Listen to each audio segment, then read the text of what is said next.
And then there was one thing Ato Girmays raised before. You know, we all think, you say that we all think, meaning Eritreans, as Eritreans, there's no other way to think of it up until we are reminded we are from this ethnicity or from that religion. And how beautiful is that? For me, I mean, you know, we all know that Ethiopia, how it is torn apart by ethnicity, and for me, I was never, growing up, I was never taught uh, anything else but that I am an Ethiopian. That was it. And recently, when I was in the university over here, somebody asked me, I mean, who's not Ethiopian, actually, he's a student, happens to be from Italy, and he said, but Mahlet, what is the problem if you are, you know, if you grew up, you are from this, if like to magnify, to glorify the ethnic group that you come from? No, I don't want that. But the question hit me, and for some time I was thinking, like, was I wrong? I mean, just to think as an Ethiopian, is everybody thinking like this? I think if we really want to unite the country and also in a bigger picture Africa, I don't think we should dwell in that ethnicity. And I think it's a right way of building a nation, to make them to think as an Eritrean or as an Ethiopian or as Kenyan, rather than they go and hide in their own ethnic groups which are, you know, very ready to be a state by their own, with all their language, their territory, their flag, everything like a state. Yeah, I just wanted to reflect on that. Now, on the same topic, talking about resilience, Sorry, let's go. sorry, Mahlet. Yeah, let me also add one thing, because Okay. you really raised very important thing. This issue of ethnicity, both in Eritrea and in Africa. You know, in Eritrea, these are the 80 years starting during the colonial period that has gone on in terms of the difficult phases of self-conscious struggles on and about these issues, especially the ethnicity, religion, and so on. There was this motive towards a unified thinking, because what had happened during the Italian occupation of Eritrea is it didn't take a lot of time for the Italians to really consolidate Eritrea, because the kind of resistance they were getting from the population was not the kind of resistance that they were expecting. The first move was to protect our culture, to protect our religion, to protect our collective survival. And the Bahar Nagash kingdom was one that had literally centralized what we call today Eritrea, this whole area, as a unit that has come together to fight off the feudal lords that were coming from Tigray and other places in terms of invasion and looting and what have you. So it has started from that point. So the fact that there was this Italian occupation that has now given a more definitive identity to this place and this people had also sparked off this understanding that we are under, one people and with one interest. So it kicks off from there.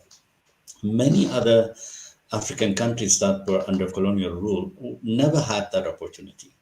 The struggle they had for themselves and around them is the fact that they have all these colonized countries bordering them. All these communities are divided by the same colonial powers and shared colonial powers. And so therefore there is no place of refuge for these people. But for Eritreans who really got it bad with the Italians, they had Ethiopia as a place of refuge to go to. This country was not colonized, and also a lot of Eritreans like Abrahadabot and all these people that were following the Italians all the way to Ethiopia to throw bombs at them. This was part of that Pan-Africanism that Eritreans developed over and top that of their identity. One of our biggest failure in our Pan-African movement today, as we speak, is because nobody, not many of those countries have achieved that level of citizenship identity. And Pan-Africanism is a concept built on these colonial states, nation states, to come together as nation states. But the nation states do not have that level of development or take themselves as non-tribal identities. That level of identity as a citizen has not been achieved. And this is where the struggle is all the time. We never go past this thing. Ethiopia, again, has its own history, has its own, especially feudal history and civilization histories that were based on supremacy of one over the other, not necessarily a colluded identity that has become something of a commonly shared identity. The one instance in the Ethiopian history, for instance, that brought that Ethiopian identity strong and to the fore is when as Tedros established this Tobia. He came with a flag. He got all the kings to now be centered around one king of kings, one emperor. He, the semblance of a nation came out around that time, because they too now were killing each other through the support of external powers that were giving this one arms and that one that, and blockading this and blockading that. And all these were happening, but he was the first one to really think about a united state of Ethiopia. And this is where many other African countries did not have a chance. Even in those that have had the longest period of colonial, I think look at South Africa, for instance, Benin. It's really difficult to think outside of tribes. It's really difficult because that level of internal struggle and process to create that collective identity has never been done, and the movement has never taken place. And again, in Africa, we will suffer for a longer period of time. And then we had also some very evil forces like in Ethiopia, where they came up with an ethnic federation, formalized it even by law and constitution. To think tribal, to think ethnic, to kill each other, it's okay, to fight. You see, it has gone that opposite direction in terms of building institutions, to build Ethiopianism, to build identity, common identity. They built institutions to divide, and they legitimize that. And other countries, they probably may not have legitimized that in their constitutions, but in the politics, the political parties, the political, the events that happen, the kind of gatherings they have, they're all ethnic. You go to Nigeria, by just looking at one political party, which particular region it's representing. The same with Kenya, the same with many other these places. Maybe Tanzania is the only one country that may have been spared from such level of politics. But again, that level of development towards a collective identity as citizens never took place. And Pan-Africanism, that's why we will not win the way we are now. We will not win.